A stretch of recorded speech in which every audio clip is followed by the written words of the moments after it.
जय श्री कृष्णा। मैं बंसीधर शर्मा जो साचार मथुरा से। आपने ये पूछा है कि होलिकाष्टक किसे कहते हैं। होलिकाष्टक होली से 8 दिन पहले, उन 8 दिनों को होलिकाष्टक कहते हैं। हमारे यहाँ पर यह परंपरा रही है कि नेगेटिव ऊर्जा पैदा होने से पहले, होली हमारे यहाँ शूद्रों का त्योहार है। शूद्रों का त्योहार होने के मतलब इसमें नेगेटिवनेस ज्यादा है, इसलिए होली से 8 दिन पहले नेगेटिव ऊर्जा पैदा हो जाती है। इसलिए 8 दिन पहले होली से पूर्व कुछ नेगेटिव शक्तियां सक्रिय हो जाती हैं। इसलिए इन होलिकाष्टक को वर्जित, शुभ कार्यों में वर्जित कहा गया, इन्हीं को होलिकाष्टक कहा है। इस बार यह 24 फरवरी से लेकर के और 3 मार्च तक रहेगी। तो इन होलिकाष्टकों को नेगेटिव ऊर्जा सक्रिय होने से हमारे शुभ कार्य वर्जित हैं। अब इनमें यह आता है कि होलिकाष्टक के दौरान हमें क्या करना चाहिए, क्या नहीं करना चाहिए। इस प्रश्न के जवाब में मेरा अर्थ है, सबसे पहले हमारी ये परंपरा रही है कि नेगेटिव ऊर्जा में कोई शुभ कार्य न करें।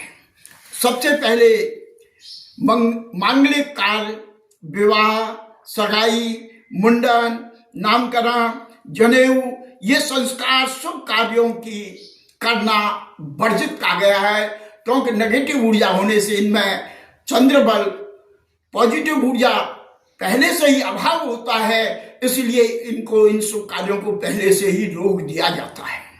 इसके साथ साथ इनमें नया व्यापार करना, नए कार्य की शुरुआत करना, नई नौकरी ज्वाइन करना और महत्वपूर्ण कॉन्ट्रैक्टों को दस्तखत करते हैं या कोई रजिस्ट्री कराते हैं, ये सब काम वर्जित हैं। इसके अलावा प्रॉपर्टी, वाहन, नया घर, जमीन इत्यादि खरीदना और बेचना शुभ नहीं माना जाता कि हम कोई गलत निर्णय न कर रहे हैं।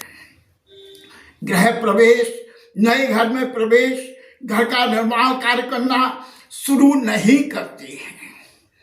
कई लोग हैं कीमती सामान को भी नहीं खरीदते।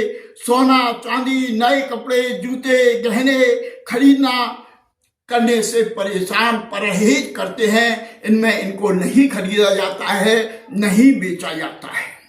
शारीरिक वृद्धि, पारंपरिक मान्यताओं के अनुसार ये 8 दिन जो है हमारे यहाँ तो बाल, नाखून काटना भी वर्जित कहा गया है। दुर्भाग्य है कि इन 8 दिनों में नकारात्मक ऊर्जा का वृद्धि होती है।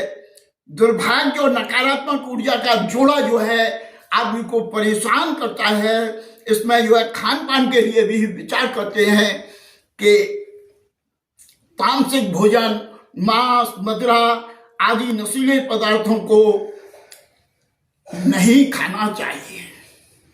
इसके अलावा बहुत सी चीजें हैं, इनमें शुभ कार्य तो अब एक शब्द में कहा जाए उपसंहार में, तो इसमें यही कहा जाएगा कि हमको इन शुभ कार्य, अच्छे कार्य नहीं करने चाहिए, बुरे कार्यों को छोड़ना चाहिए। और बुरे कार्यों की, यदि हम बुरे कार्य को प्रवेश करेंगे तो उसमें नकारात्मक ऊर्जा होने के कारण, दुर्भाग्य होने के कारण हमें परेशानियां और बढ़ेंगी। होलिकाष्टक के नियमों को न मानने का क्या प्रभाव पड़ता है मनुष्य के जीवन पर? मनुष्य के जीवन में होलिकाष्टक न मानने पर हमारा, पहले तो ये बता दें कि होली जो त्योहार है वो ब्रज में ज्यादा माना जाता है।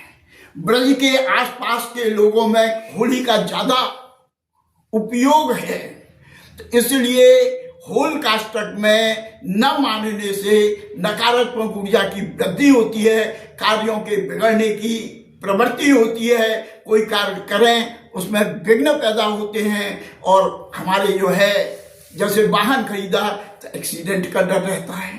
सोना चांदी हमने खरीदा तो उससे हमें ये रहता है कहीं वो सोना चांदी हमारे पास नकारात्मक ऊर्जा में खरीदा है तो वो रहेगा या नहीं रहेगा, कहीं अपव्यय में न चला जाए। किसी बैंक से लोन ले रहा है, हमने नकारात्मक ऊर्जा में लेंगे तो उसका दुरुपयोग हो जाता है। इसलिए सबसे एक ही उपसंहार में कह दें तो यही है कि नकारात्मक ऊर्जा की वृद्धि होने के कारण हमारे शुभ कार्य में करेंगे तो निश्चित रूप से हम हानि को प्राप्त होंगे। धन्यवाद। कपड़े सफाई व चमक का डबल धमाका। गोगा लाए है डबल एक्सल। वॉशिंग मशीन एवं कपड़े दोनों को रखे सुरक्षित। Goga double axle. गोगा देता है महंगे कपड़ों को सुरक्षा और आपके हाथों को भी बनाता है कोमल। कपड़ों में लाए चमक। Goga washing powder.